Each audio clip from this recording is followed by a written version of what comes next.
Hello everybody, I'm Byron Watson, also known as Coach Life Pro. And I want to do this video today to take time to share with my students, any type of learners, a good way to prepare to learn for maximum results and maximum recall.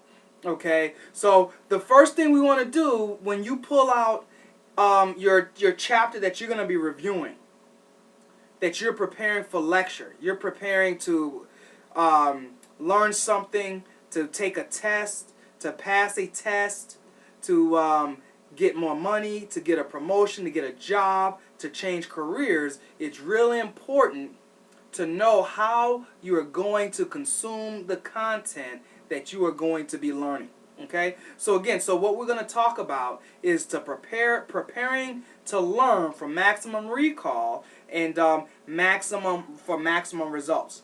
The first thing you want to do is you want to focus on the material that we are going to be learning for the lesson, and what you are going to review are learning objectives or learning outcomes. Some books call them outcomes, some books call them objectives. So it normally says, after reading this chapter, you will be able to, and usually the first word is most often a verb: describe, show, display, demonstrate. All of these particular items.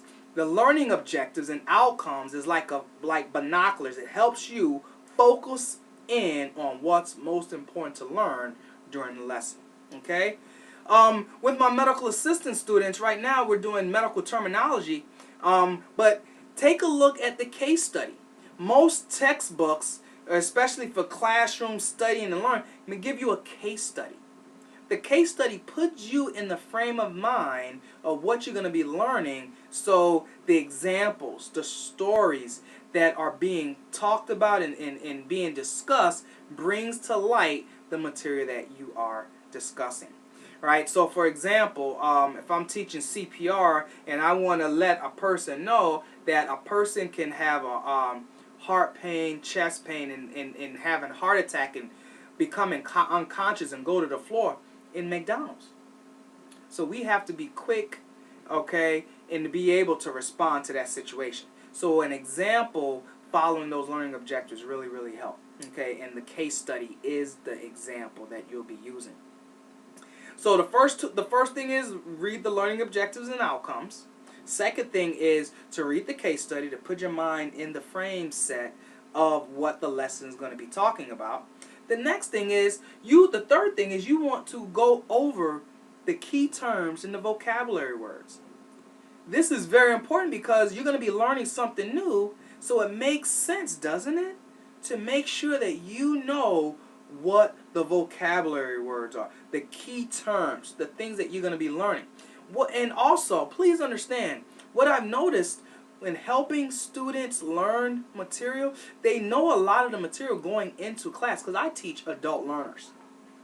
And adult learners already know some of the material that they're learning. They may just not know it in the proper context, C-O-N-T-E-X-T, the proper context of where they're learning this material. Okay, but however, that means on a scale of 1 to 10, they know some of the material. They may be at 6 or 7. It's just the context that we have to apply it into this area. Okay? Alright, so that's the third thing. Make sure that you know the key terms in the vocabulary words. Okay? The key terms in the vocabulary words. And you want to write those words and the definition. Okay? Make sure you understand those particular items. Okay? Once you do that, right, see if at the end of the chapter there's a summary of the chapter. It may be a summary of the learning objectives or a complete summary of the chapter. Reading that is also going to help you out. Okay, that's the fourth thing. The fifth thing is you want to answer those end of chapter questions. Okay, and I want you to follow a process that I share with my students. You want to read the question, identify the choices that are being asked, and then go back up and read the question again slowly. Okay? This is what you're doing here is identifying what the question is asking you. as well as you're going to be using the process of elimination to take away the choices that do not pertain to the question that's being asked. Okay? So read the question, read the choices, and then read the question again slowly and answer the question. So understand you're going to read, answer the end of chapter questions, and you're just simply going to guess at those. You're going to read the question and do the process of elimination, but I want you to answer each and every question. By answering each and every question, that's going to help you when we go to our next step, okay? Which is to skim the chapter from front to the beginning of the chapter to the end of the chapter. Okay, it's really helpful. Okay, because once you guess at those end of chapter questions, just write, and I want you to write in the book too. Write in the book, right? Just circle those questions, okay? Then the last thing you're gonna do, this first time through your chapter, you're going to go to the beginning of the chapter and skim the chapter from beginning to end. Not reading it word for word. Do not read it word for word, because if you read it word, you're going to go to sleep. The book is going to put you to sleep. But what you want to do after you've read the objectives, case study, you defined and written out all the vocabulary words, you've taken a guess at all the chapter questions at the end, and usually they're only about 10 questions. Then when you go to the beginning of the chapter and you're skimming the chapter, what you're doing is reading, you're going to read the introduction, you're going to read all the section headings, you're going to read all the bold face words, you're going to read all of the illustrations that are under pictures and tables, read all the things that's in the margin.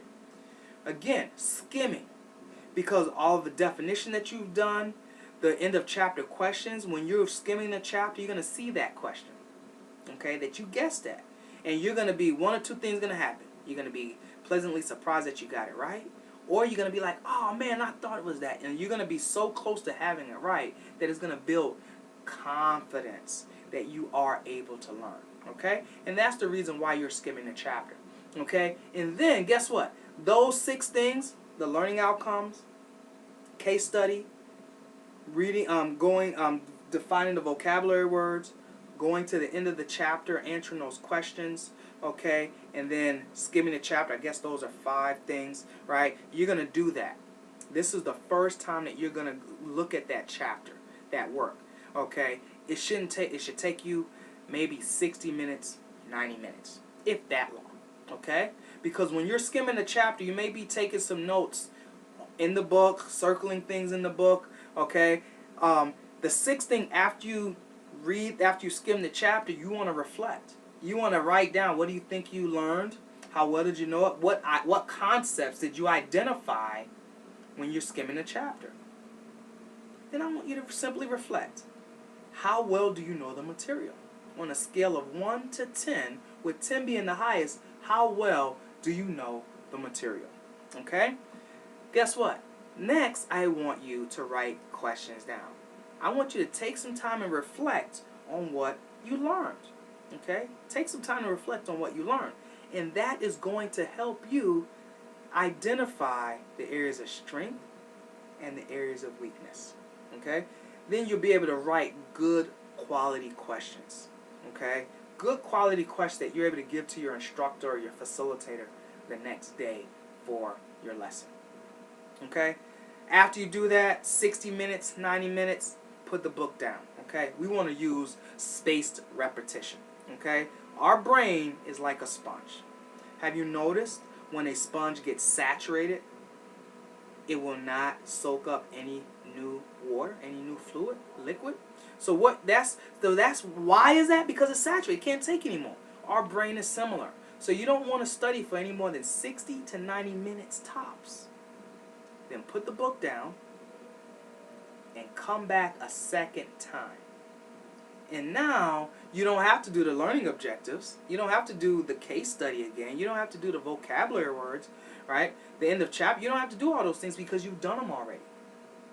The second time you skim through the chapter, you're going to take some time and identify the areas that you said, oh man, I'm having difficulty with this concept.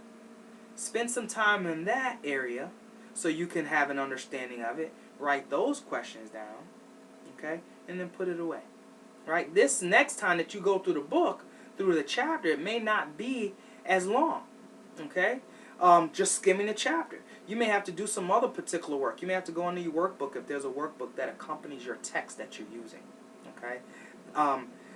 You have to identify the areas of strength and areas of weaknesses that you need to work on.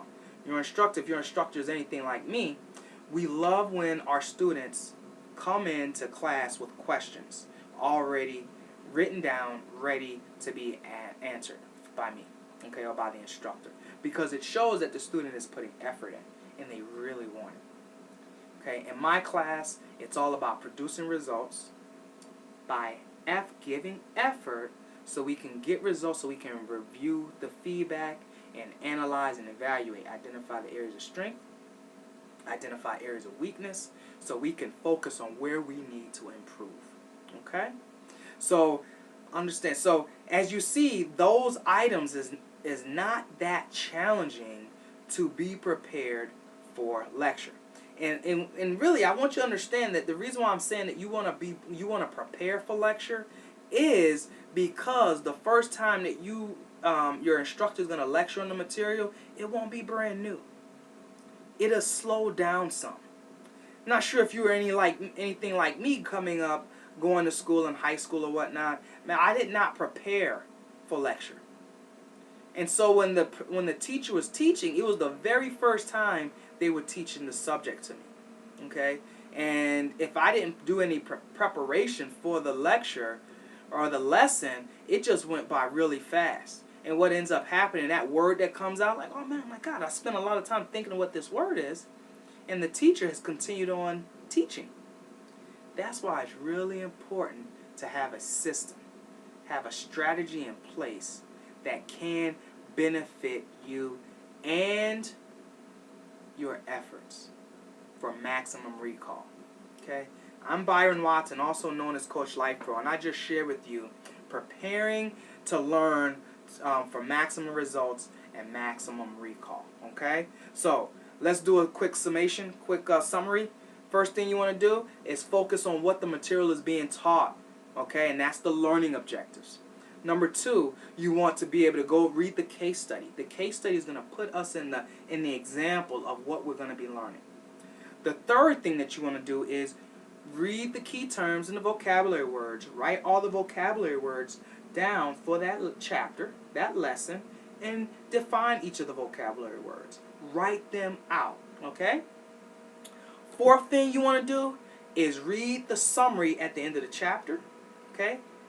Sixth thing. The fifth thing is you want to go to the end of the chapter and answer all the end of chapter questions. Okay? That's the fifth thing. The sixth thing that you need to do is go to the beginning of the chapter and skim the chapter from front to beginning.